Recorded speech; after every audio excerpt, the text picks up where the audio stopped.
मी सांगतो ना की मागे मी दादुळगावला हे चेक वाटप केले, त्या दिवशी मी भाष्य केलं होतं की माझ्या जीवनातला सगळ्यात मोठा आनंद आहे की जे डचा मार्ग आपण डचा जो केस आहे ती मार्गी लावली. कारण काय की कोट्यवधी रुपये, मला वाटते किती कोटी रुपये झाला आपलं पूर्ण डच आहे, नाही 47 लाख. आणि मी तुमचे अभिनंदन एवढ्यासाठी करेल की तुम्ही सुद्धा तेवढी साथ दिली. आपण उपोषण केलं तेव्हा सगळे आपले गावकरी आले, सगळं झालं. आणि वकील साहेब तुम्हाला एक सांगतो, हा विषय 2-3 वर्षातला नाही आहे. कारण जेव्हा माननीय देवेंद्रजी फडणवीस साहेबांचं सरकार होतं त्यावेळेस खडसे साहेब, त्यानंतर भाऊसाहेब हे पालकमंत्री, शेवटच्या टप्प्यात मी पालकमंत्री झालो. तर त्यावेळेस आपण काही गावांचे, मला वाटतं 3 की 4 गावांची नमुना डब पातोंडा वगैरे नमुना ड प्रमाणेच आपल्या शासनानं पैसे दिले होते. देवेंद्रजीच्या नेतृत्वात जे शासन होतं त्यांनी नमुना ड प्रमाणेच पैसे दिले होते. पण जसं शासन बदललं तसं नमुना ड गायब करून टाकला त्यांनी. आणि मग कारण तो विषय ज्ञात होता, कारण 3-4 गावांना दिलेला आहे, बाकीच्या गावांचा काय गुन्हा आहे. मग आपण ते आंदोलनी झाले, आपण केलं, सगळ्यांनी एक दुसऱ्यांसोबत येऊन आपण सगळं हे केलं.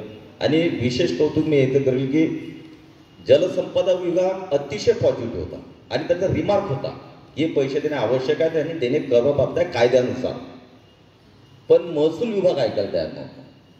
मंत्रालयातून मी जाऊन 2-2, 3-3 वेळेस पॉझिटिव्ह सगळं त्यांना आदेश पण आणून दिले, तरी खालचे अधिकारी ते काही पुढे जात नव्हते. पण तुमच्याच आशीर्वादानं पुन्हा सरकार बदललं, त्याच्यात थोडाफार वाटा माझाही होता. पुन्हा सरकार बदललं आणि आपलं सरकार येण्याबरोबर अधिकाऱ्यांनी एकच विषय नाही, मग त्यांनी जग विषय घुसाळले त्याच्यामध्ये. दन हाही करावं लागते, हे घ्यावं लागते, ते घ्यावं लागते, ते घ्यावं लागते. आणि मी माननीय देवेंद्रजी एवढ्यासाठी अभिनंदन करेल, आभारी मानेल की आपला हा डचा 118 कोटी रुपये मंजुरीचा प्रस्ताव जेव्हा नियामक आयोगामध्ये गेला, त्याचे ते अध्यक्ष असतात, आपल्या अधिकाऱ्यांनी तो प्रस्ताव सादर केला. आणि जेव्हा त्यांनी त्या बैठकीमध्ये पाहिलं, त्यांनी सांगितलं की जिगावमधले डचे, त्यांना माहिती होता की यांचा प्रॉब्लेम काय आहे जिगाव प्रकल्पातला. त्यामुळे ते ज्ञात होते का माझी जी चर्चा हमेशा आमचा होऊन नाही राहिलं, त्याला असं करतायत गव्हर्नमेंट देऊन नाही राहिलं त्या काळामध्ये. त्यामुळे त्यांना तो विषय माहिती होता. जसा प्रस्ताव गेला तसा त्यांनी सेक्रेटरींना, प्रधान सचिवांना सांगितलं, संजय कुठे जाय म्हणे, मान्य. पाहाला सुद्धा नाही किती कोटी आहेत, काय आहे, काहीच नाही, लगेच मान्य. त्यामुळे ते 118 कोटी छोटी रक्कम होत नाही. आज मी चेक बघितल्यानं मला अतिशय आनंद झाला की 30 लाख, 50 लाख, 1-1 कोटीपर्यंत आपल्या जे वंचित राहणार, ज्यांना भेटणार नव्हते. आता वकील साहेबांनी कोर्टामध्ये बरेच प्रयत्न केले, पण कोर्टातूनही काही तेवढी पाहिजे त्या पॉझिटिव्हली जात नव्हतं. ते माननीय देवेंद्रजीने एका सेकंदात करून दिलं. त्यामुळे त्यांच्या मनापासून आपण जिगाव प्रकल्पग्रस्तांच्या माध्यमातून त्यांचा आभार मानतो. एवढी मोठी रक्कम आमच्या शेतकऱ्यांना, आणि निश्चितपणे हे जे पैसे मिळाले याच्यातून आमचे शेतकरी निश्चितपणे चांगल्याच प्रकारे त्याचा नियोजन करतील, जेणेकरून त्या पैशाच्या माध्यमातून अजून आपल्याला काय करता येईल भविष्यासाठी हे निश्चितपणे करतील अशी अपेक्षाही ठेवतो. त्यानंतर आमचे हजारे साहेब हे जुनेजान हे सगळे मेतकर कंपनी एक विषय आणत गेली. जसं सरकार आलं तसं यांनी एक विषय सुरू केला. भाऊ हे राहिलेलं आहे, हे करत आपलं शेतकऱ्यांना किंवा आपल्या लाभार्थ्यांना लाभ हे होईल, त्याचा फायदा होईल. आणि म्हणून दुसरा विषय त्यांनी जे धारकांच्या प्रकल्प संपादित विविध कारणामुळे वगळण्यात आल्या मालमत्ता, ज्या मालमत्ता वगळण्यात आल्या होत्या त्या त्यांनी आणल्या, त्या 2 बैठकीत झाल्या, त्याची जवळपास 28 कोटी रुपये देतात. नंतर अजून एक विषय त्यांनी आणला होता वाहतूक खर्चाचा. जेव्हा आपण घर बांधायला जातो तेव्हा आपल्याला लागतं तिकडं, त्यावेळेस मला वाटते 10,000 होतं फक्त, म्हणजे शासन हे 10,000 देत होतं तुम्हाला भत्ता किंवा हे तुमचे गाडी भाडं वगैरे, तर तुम्ही साहित्य घेऊन जा तुमच्याकडे. तर यांनी सांगितलं भाऊ हे 10,000 काही होत नाही, 50,000 करायला पाहिजे. तोही प्रस्ताव आम्ही नियामक आयोगात टाकला, त्यालाही देवेंद्रजींनी एका सेकंदामध्ये मान्यता दिली. त्याच्यामुळे 10,000 आपल्याला 50,000 वाहतूक भत्ता आपल्या शेतकऱ्यांना आता मिळायला सुरुवात झाली. त्यानंतर हा तर सगळ्यात मोठा विषय कब्जा हक्काकरता अंदाजे रक्कम, कब्जा हक्क. कारण महसूलचं म्हणणं होतं की तुम्हाला प्लॉट दिला, तुमच्या कब्जात द्यायसाठी तुम्ही इतकी रक्कम भरा शासनाकडे, असं होतं ना. किंवा एवढी रक्कम भरावं लागते.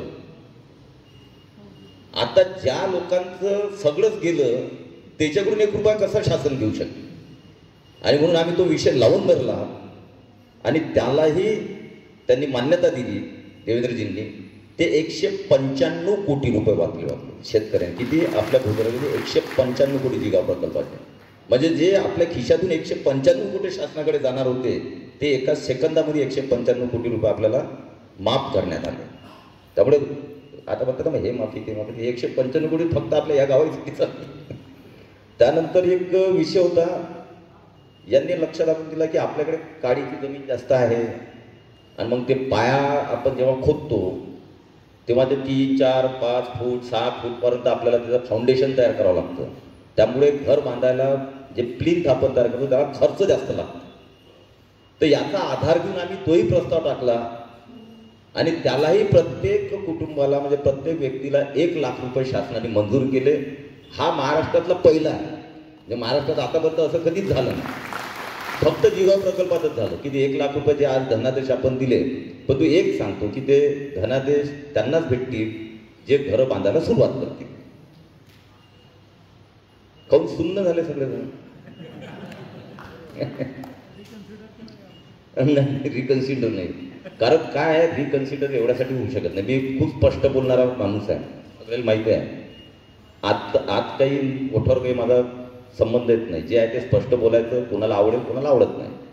परंतु त्याचा अर्थ असा आहे की आपण जे पाणी अडवण्याचं आपलं प्रयोजन आहे, ध्येय आहे, ते 25 किंवा 26 मॅक्झिमम 26 याच्यामध्ये आपण पाणी अडवणारच. मग आता पाणी अडवल्यानंतर हे गावात तुम्हाला उचलाच लागतील. कारण तुम्ही सगळे पैसे घेतले, घरांचे घेतले, शेतीचे घेतले, सगळे वाढीव मोबदला भेटला, हे भेटला, सगळेच कोणतंच आपण ठेवून नाही राहिलो. जास्तीत जास्त आपल्या लोकांना कसं मिळेल याचाच आपला प्रयत्न असतो. त्यामुळे हे भेटल्यानंतर जर घरं बांधल्या गेल्या नाही तर मग तो 26मध्ये अडवण्याच्या वेळेस तुमचं आणि शासनाचं होईल. त्यावेळेस घरं तुम्हाला जबरदस्तीनं हलवण्याची वेळ येऊ नये. माझी प्रामाणिक इच्छा आहे की माझ्या कोणत्याही माणसाला असं म्हणता कामा नये की आता ते जबरदस्तीनं चला हा याचं घर आता डुबीत चाललं, पाणी अडवायचं आहे, यांना बाहेर काढा, असं मला आवडणार नाही. म्हणून माझी सगळ्यांना नम्र विनंती आहे की आता आहेत आपल्याजवळ छोटे छोटे बांधणं, खूप काही मोठे आपल्याला महाल बांधायचे नाही आहे. छोटे छोटे घरं बांधा जेणेकरून आपला जेवढा प्रपंच आहे आणि आपली जेवढी कुवत आहे त्याप्रमाणेच त्याचं नियोजन करा. आणि लवकरात लवकर 26च्या पहिले जे 2 वर्ष म्हणजे 2-2.25 वर्षामध्ये आपलं घर झालं पाहिजे. आणि निश्चितपणे होतं. आता प्लॉटही वाटप झाले, जिथं जिथं वाटप झाले तिथं. त्यामुळे लवकरात लवकर तोही एक आपण विषय आपण करावा हे सगळ्यांना. आणि एक अजून विषय आलेला आहे जो कोर्टामधून वकील साहेब, तो विषय होता 40%चा की ज्यांचे घरं बाधित झाले आपण त्यांना पैसे दिले पण 40% वाढीव मोबदला त्यांना मिळावा. आता भेटलेले आहेत की नाही पैसे आपल्याला, तिथे ते 40% अजून वाढ द्यावी असा तो विषय आहे. आणि निश्चितपणे मला विश्वास आहे की जवळपास 500 कोटी रुपयाचा प्रस्ताव आहे. म्हणजे शिल्लकचे 500 कोटी आपल्या ज्यांचे पुढील क्षेत्रामध्ये घरं चालले, ज्यांना पैसे मिळाले, काही लोकांचे मिळायचे असतील, त्यांना 500 कोटी रुपयाचा भार शासनावर जाईल. त्यांना 40% वाढीव मोबदला देण्याचं जे धोरण किंवा ज्या पद्धतीनं कारवाई ऑफिसकडून चालू आहे, निश्चितपणे त्याचा पाठपुरावा केला जाईल. आणि 40% वाढीव मोबदला हा तुम्हाला मिळून देण्यासाठी शेवटच्या क्षणापर्यंत आपण प्रयत्न करू. आणि निश्चितपणे मला विश्वास आहे की तो 40% सुद्धा आपल्या जे बाधित लोक आहेत त्यांच्या खिशामध्ये गेले पाहिजे. 40% का 500 कोटी रुपये पुन्हा आपल्याला आणावं लागतं. आता 500 कोटी म्हणजे छोटी रक्कम होत नाही इतक्या गावाईसाठी, तरी पण ती रक्कम आपण निश्चितपणे आणू असा मला विश्वास आहे. तोही निश्चितपणे आपण पुढे विषय नेणार आहे. शेलार साहेब एक चांगले अधिकारी आहेत म्हणून आपण त्यांना जिगावचा आणि बाकीचे आता दिलेला आहे. आणि निश्चितपणे छोटे छोटे शेलार साहेब विषय असतात पण ते विदिन टाईम बाउंडमध्ये जर झाले, माझा प्रयत्न तो होतो. म्हणून मी डे बाय डे या जिगाव प्रकल्पाच्या प्रकल्पग्रस्त या विषयामध्ये डोकं घालत असतो. कारण मला असं असतं की ठीक आहे 2-4 दिवस इकडे तिकडे पण लवकर निपटारा त्या प्रकरणाचा योग्य असेल योग्य, अयोग्य असेल अयोग्य, अयोग्य असेल मग आम्ही पाहतो पुढे अजून शासनापुढे काय काय करायचं. ते योग्य पटापट काढून टाकले पाहिजे जेणेकरून यांना जास्त चक्कर मारायचं बुलढाण्याला काम पडू नये. आणि निश्चितपणे तुम्ही तो प्रयत्न करत आहात. थोडा स्पीड अजून वाढवला तर आम्हाला निश्चित आनंद होईल. आलेवाडी प्रकल्प असो, आर कचेरी प्रकल्प असो, इस्लामपूर प्रकल्प असो, हे तिन्ही प्रकल्प वकील साहेब जे तुम्ही म्हटले की जेव्हा सरकार बदललं 2019 मध्ये, त्यानंतर तिन्ही प्रकल्पाची सुप्रमाण, हे जिगावी लटकलेलं होतं तुमच्या माहितीसाठी, हे चारही प्रकल्प आपले 2 वर्षापर्यंत आपल्याला सुप्रमाण मिळालेली नाही. चारही फाईल ज्या आहेत त्या माननीय मुख्यमंत्र्यांकडे डिपार्टमेंटनं, सचिवांनी, जयंत पाटलांनी सगळ्यांनी पोहोचवल्या. मी मला वाटतं विधानसभेतलं तुम्ही भाषण ऐकलेलं माझं. चारही फाईल आपल्या सहीच करायला तयार नाहीत मुख्यमंत्री महोदय.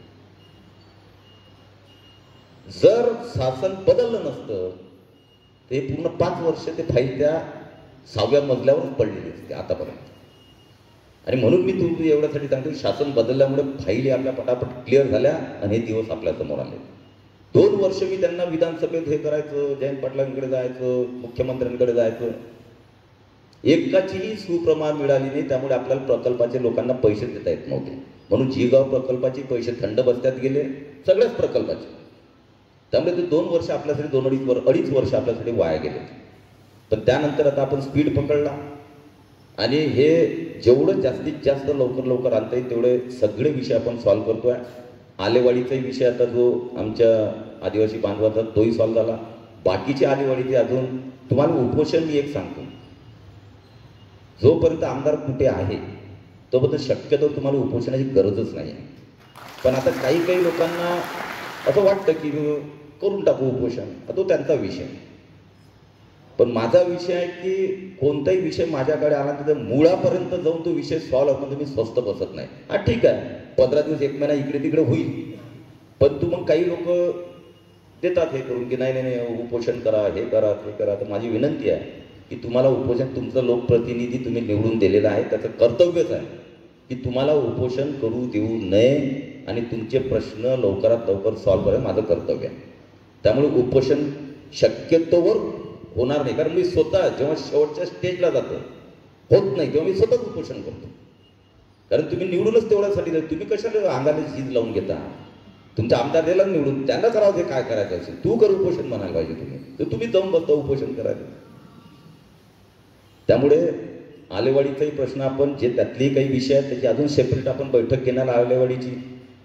त्यातले काही विषय राहिलेले आहेत, सक्षम अधिकारी तिथं आहेत, त्यांच्यासोबत बसून तेही करू. आर कचेरी त्या दोन्हीची सुप्रमाण झाली, तेही काम आपलं प्रयत्न आहे की येणाऱ्या 1 वर्षामध्ये आलेवाडी आणि आर कचेरी प्रकल्प पूर्ण करायचा. आज चोंडी प्रकल्प आपला पूर्ण झाला आणि चोंडी प्रकल्पामध्ये साहेब आता जी शेतापर्यंत पाईप असते, जे प्रत्येक शेतकऱ्याला जी आपण वितरण प्रणाली जी असते ती सुद्धा आपली झाली. आणि या पावसाळ्यानंतर किंवा आपण आताही 15 दिवसात, एखाद्या महिन्यात आपण शेतकऱ्यांना पाणी सोडण्याचा 2,500 हेक्टरले आपण पाणी त्या प्रकल्पातून या येणाऱ्या 1 महिन्यामध्ये देतो. म्हणून आलेवाडी आणि आर कचेरी सुद्धा आपण 1 वर्षाच्या पूर्ण करण्याचा, पुढच्या पावसाळ्यामध्ये पाणी ओढून तो शेतकऱ्यांना देण्याचा आपला तो प्रयत्न आहे. आता सुप्रमाणामुळे आपल्याला पैसे आहेत, त्यामुळे वितरण प्रणाली जी टेंडर आपण आता काढतोय तोपर्यंत वितरण प्रणाली पाणी अडवपर्यंत पूर्ण झाली पाहिजे, हा प्रयत्न राहणार आहे. आणि अजून तुम्हाला सांगतो की मी आता 20 वर्ष झाले आमदार आहे. 15 वर्षामध्ये जेवढे पैसे जिगाव प्रकल्पावर मिळाले असतील 15 वर्षात आणि पुढचे 2.5 वर्ष, जे 17.5 वर्षामध्ये जिगाव प्रकल्पाला जेवढा निधी मिळाला तेवढा निधी या 2 वर्षात आपल्याला मिळालेला. तेवढा निधी, 17 वर्षाचा निधी आपण 2 वर्षात आणला. हे सगळे पुनर्वसनाचे कामं करत असताना धरण पूर्ण झालं पाहिजे, त्याचे गेट व्यवस्थित झाले पाहिजे. त्यासाठी 900 कोटी रुपये आपण आणले, त्याचं टेंडर झालं, त्याचं कामही चालू आहे. कारण पाणी अडवायचं तर ते गेटही लागतील. आणि ज्यांना आपण लाभ देणार आहे 44,000 हेक्टरला, त्या 44,000 हेक्टरमध्ये आपल्या ज्या काय म्हणतात उपसा सिंचन जे आहे ते पूर्ण आहे. परंतु शेतकऱ्यांच्या शेतापर्यंत वितरण प्रणाली हे निर्माण करावी लागणार आहे. जर 26 मध्ये पाणी अडवलं तुमचं हे स्ट्रक्चर तयार नाही तर शेतकऱ्यांना काय देणार? पाण्याकडे पाहायचं शेतकऱ्यांना, पाण्यानं शेतकऱ्याकडे पाहायचं. म्हणून त्या रुपये आणि 3400 कोटी रुपयाचे त्याचेही टेंडर झाले, त्याचंही सर्वेक्षण आता चालू आहे. आणि येणाऱ्या काळामध्ये ते त्यांना 1.5 वर्ष दिलेलं आहे. 1.5 वर्ष दिलेलं आहे. 1.5 वर्षामध्ये त्यांनी ते वितरण प्रणाली सगळ्या 44,000 हेक्टरमध्ये, त्यातलं मला अर्ध क्षेत्रात आपल्याच मतदारसंघातलं आहे. त्यामुळे पूर्णा काठवाले तसे आता दुःखी आम्ही पहिले होतोच, आपली शेती चालली, घर चाललं. आता जरा मोबदला आपल्याला थोडं बरं वाटून आलं लोकांना. पण लाभही तुमच्याच क्षेत्रामध्ये सुरुवातीला मिळणार, जे आता बाकीचे आहेत. त्यामुळे 2026 पर्यंत वितरण प्रणाली पूर्ण करणे आणि लोकांनी आपापल्या घरात जाणे, जेणेकरून हा प्रकल्प आपला गतीनं पुढे जाण्यासाठी मदत होईल. त्यासाठी आपण आता तेवढी मदत करावी सगळ्यांना विनंती करतो. आणि या 2 वर्षातला जर हिशोब आपण दिला तर 3400 कोटी हे, 900 कोटी ते, अजून बाकीचे हजार तर 7-10 हजार कोटीपर्यंत 2 वर्षात आपण त्या प्रकल्पावर आणले. कारण माझा जीव त्याच्यातच होता, जिगाव प्रकल्प. आणि माझं पुढचंही स्वप्न एकच आहे, येणाऱ्या 5 वर्षामध्ये, पुढच्या 5 वर्षामध्ये आता दृष्टिक्षेपात प्रकल्प आले आपले. आता आपल्याला माहिती आहे की 1 वर्षात आलेवाडी आपण पूर्ण करू शकतो, 1 वर्षात आर कचेरी पूर्ण करू शकतो, इस्लामपूर 1.5 ते 2 वर्षामध्ये आपण पूर्ण करू शकतो. इस्लामपूरची तर हिस्ट्री वेगळीच आहे. जसं सरकार गेलं त्याचं एन्व्हायरमेंट क्लिअरन्सचा विषय होता, कारण ते घेतलेलं नव्हतं. जेव्हा प्रकल्प बंद झाला आणि काम सुरू झालं, एन्व्हायरमेंट क्लिअरन्स नाही केंद्र शासनाचं. मग तो प्रस्ताव आम्ही शेवटच्या याच्यामध्ये तो पाठवला. 2.5 वर्ष ती फायलच हल्ली नाही महाराष्ट्र शासनाकडून, गेलीच नाही. त्यानंतर या 2 वर्षात ते फाईलचा पाठपुरावा करून आपले भूपेंद्रजी यादव सगळ्यांना माहिती आहे, आपल्याकडे येत असतात. वन आणि पर्यावरण मंत्री देशाचे आपल्या जळगावचे 2-3 वेळेस येऊन गेले. तेच त्या खात्याचे असल्यामुळे त्यांच्याकडे पाठपुरावा करून आपण त्याची परमिशन घेतली आणि आता तोही प्रकल्प आपला गतीनं पुढे जातो आहे. आणि म्हणून येणाऱ्या 5 वर्षामध्ये एकच ध्येय आहे, 1 नाही 2 ध्येय आहेत आता. आणि आपण नियोजनच असं केलेलं आहे. आर कचेरी, आलेवाडी, चोंडी प्रकल्प का घेतले आपण, इस्लामपूर का प्रकल्प घेतला, कारण जिगावमधला जो लाभार्थी क्षेत्र नव्हतं जिगावमध्ये बसत, ते आपण 4 धरणार म्हणून घेतलं. जे 17,000 हेक्टर तर आपण याच्यावर घेतलं, इस्लामपूरवर 2,500 हेक्टर या 3 याच्यावर घेतलं. म्हणजे जो हा भाग वंचित राहणार होता इरिगेशन पासून, तो पूर्ण जमीन आपण त्याच्यात बसवली. आणि म्हणून पुढणाऱ्या 5 वर्षामध्ये हे सगळे प्रकल्प पूर्णत्वास नेऊन, आणि मला पूर्ण विश्वास आहे आणि माझा दावा सुद्धा आहे, वकील साहेब, जर हे प्रकल्प 5 वर्षात आपण पूर्ण केले, त्या पद्धतीने या गतीनं पुढे गेलो, हा मतदारसंघ महाराष्ट्रातला 1 नंबरचा इरिगेटेड मतदारसंघ झाल्याशिवाय राहणार नाही. कारण मी बारामती पाहिलं, मी सगळीकडे फिरत असतो. बारामतीमध्ये इरिगेशन किती आहे? 45%. बारामतीमध्ये जे म्हणतो ना आपण की 60 वर्ष सत्ता भोगली, 60 वर्ष एकाच घरामध्ये समजा, तर 60 वर्षातली देण काय, तर 45% सिंचन केलं. अजूनही त्याच्या बाजूच्या तालुक्यात बारामती मतदारसंघातले ते पाहिले तर कोरडे, प्यायच्या पाण्याला अजूनही टँकर चालू आहेत. अजूनही टँकर पिण्याच्या पाण्यासाठी चालू आहेत बारामती मतदारसंघामध्ये. कारण माननीय तेव्हा एक आपले नेते येणार होते किंवा माझ्यावर ठेवून दिलेली आहे की कोणी बोललं की हिस्ट्री दाखवायची, पहिले तुमच्या मतदारसंघात 50-60 वर्ष तुम्ही हे केलं, तुम्ही साधं 45%वर गेले नाही. पिण्याच्या पाण्याची अजूनही वकील साहेब भीषण परिस्थिती त्या बारामती मतदारसंघामध्ये. अर्धा मतदारसंघ चांगल्या पाण्यावर, अर्धा मतदारसंघ बोरचं पाणी, टँकर, विहिरीचं पाणी याच्यावरच आहे. आत्ता मोदीजींच्या या शासनामध्ये जे आयुष्यमान योजना आली, त्याच्यातून अजितदादा, माननीय अजितदादांनी आता सगळ्या योजना मंजूर केल्या. आता प्रकल्पावरही हे जे तेही काम आपलं चालू आहे. म्हणजे इकडे कमी पडलं तर इकडलाही सोर्स आपण तयार करून घेतला आता. म्हणजे इकडल्या गावांना काही प्रश्नच पिण्याच्या पाण्यावर नाही, फक्त इरिगेशन 5 वर्षात पूर्ण करणे हे आपलं स्वप्न आहे. त्याचं कारण मला बरेच लोक विचारतात की तुमच्या भागामध्ये कारखाने नाही आहेत, तुम्ही उद्योगधंदे आणले नाही. म्हटलं उद्योगधंदे कसे आणतात त्याचा जरा मी प्रयत्न केला. मोठमोठे उद्योगधंद्याला मी मंत्री होतो तेव्हाही भेटलो. काय होतं आपल्याकडे की त्याच्यावर उद्योग इथे येईल. कारण उद्योगाला लागतं इन्फ्रास्ट्रक्चर, जे सडका चांगले, रस्ते चांगले वगैरे ते पाहिजे. दुसरं पाणी मुबलक पाहिजे. इंडस्ट्रीत पाठवायला तुम्ही जळगाव जामोदून मुंबईत नेऊन, मुंबईतून पुढे तिकडे नेऊ, तो कशाला इकडे येणार? एखादा म्हटलं आपण सिमेंटचा कारखाना टाकू, इथं आपल्याकडे कच्चा माल कोणता आहे सिमेंटचा, त्याला तो दुसरीकडून इथं कशाला टाकेल? तो जिथं कच्चा माल उपलब्ध आहे, म्हणजे पारदच्या जवळ असेल, समजा भुसावळ जवळ असेल, ॲश वगैरे ते वापरतात, ते तिथं टाकतील. आणि मग या सगळ्याचा अभ्यास केल्यानंतर लक्षात असं आलं की आपला भाग हा औद्योगिकदृष्ट्या आणि मुलांना चांगल्या नोकऱ्या आणि इथंच रोजगार मिळण्यासाठी एकच महत्त्वाचं काम आहे, ते म्हणजे इरिगेशन. इरिगेशन आपलं झालं तर आपण विविध प्रकारचे पिकं घेऊ शकतो. शेतकरी तेवढा मेहनती आहे आणि त्यामुळे रॉ मटेरियल जे उपलब्ध त्याच्यावर कारखाने आपल्या भागात उभारू शकतो. आणि निश्चितपणे शक्यतो या इलेक्शनच्या पूर्वीच या भागामध्ये साखर कारखान्याचं प्रयोजन किंवा मंजुरात आपण घेण्याचा आपला प्रयत्न आहे.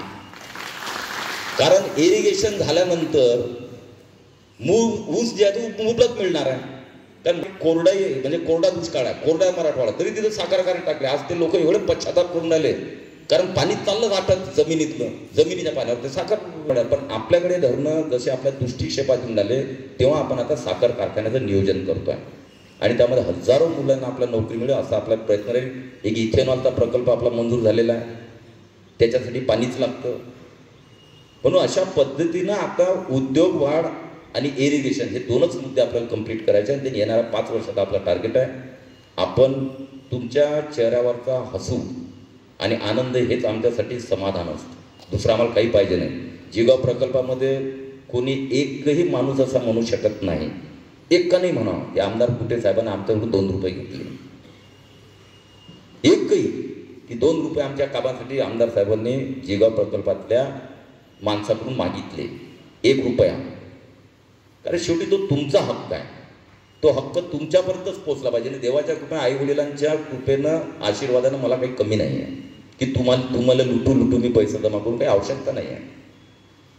त्यामुळे माझं एक असते की जे नियोजन पुढे होते, कोणतं शेत घेणार, कुठं आता हे करणार, मी त्या पहिलेच त्या शेतकऱ्यांना सचेत करतो तुम्ही विकू नका, नाही तर धनाढ्य लोक तर तयार असतात विकत घेण्यासाठी.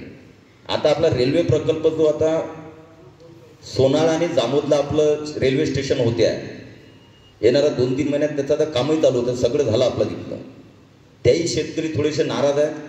मी जरा थोडंसं आपण ज्यांना म्हणेल की जरा SDOना भेटून आज उद्या म्हणजे की आज जाता जाता भेटा, त्यांचं असं म्हणे मोबदला कमी मिळत आहे. म्हणजे मोबदला म्हणजे जे आंब्याचं झाड आहे ते 1600 रुपये ते काहीतरी पकडून राहिले. तर हां, तर तो विषय जरा SDOशी तुम्ही चर्चा करा, मग माझ्याशी चर्चा करा की जिगाव प्रकल्पामध्ये ज्या पद्धतीनं झाडाने त्याचं जे नियोजन केलेलं आहे ते त्यांच्याजवळ द्या, की या पद्धतीनं आम्ही केलेलं आहे.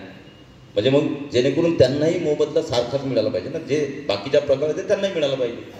पण तरीही मी त्यांना सांगितलेलं आहे त्या प्रकल्पात असताना की शेवटी वकील साहेबांनी आहेच, काही काळजी करायचं काम नाही. आता कमी भेटले तरी शासनाकडून ओढून आणायची ताकद आणि कोर्टात जाऊन टाकायची आणि त्या माध्यमातून शासनाला ब्लॅकमेल नाही म्हणतात त्याला, पण आपला हक्क गाजवून की आम्ही कोर्टात आहे तुम्ही देता की आम्ही कोर्टातून म्हणून हे करून आपल्याला आपला हक्क अबाधित असतो आणि तो निश्चितपणे त्यांचंही कुठं नुकसान होणार नाही याची पूर्ण दक्षता त्या रेल्वे लाईनच्या याच्यातही आपण घेणार आहे. सगळ्यांना चांगला मोबदला मिळेल याचा प्रयत्न थोडा ठीक आहे. आता दिल्यानंतर काय 60 महिने 1 वर्ष आपल्याला मागे पुढे होईल वाढीव मोबदला. आता वाढीव मोबदला आपण 40% आता 500 कोटी येणार आहे, तर त्यासाठी आपण प्रयत्न करणारच आहे, तसं तुमच्यासाठी करणार. आणि म्हणून या आणि तो जेव्हा ही अलाइनमेंट दाखवायची नाही की कोणाकोणाचं शेत त्याच्यामध्ये बाधित होते आहे, एकाली दाखवायचं नाही. जोपर्यंत डायरेक्ट नोटिफिकेशन निघते हे चाललं, डायरेक्ट प्रकाशित झाल्यानंतरच लोकांना माहीत पडलं की माझं गेलं आणि याचं गेलं.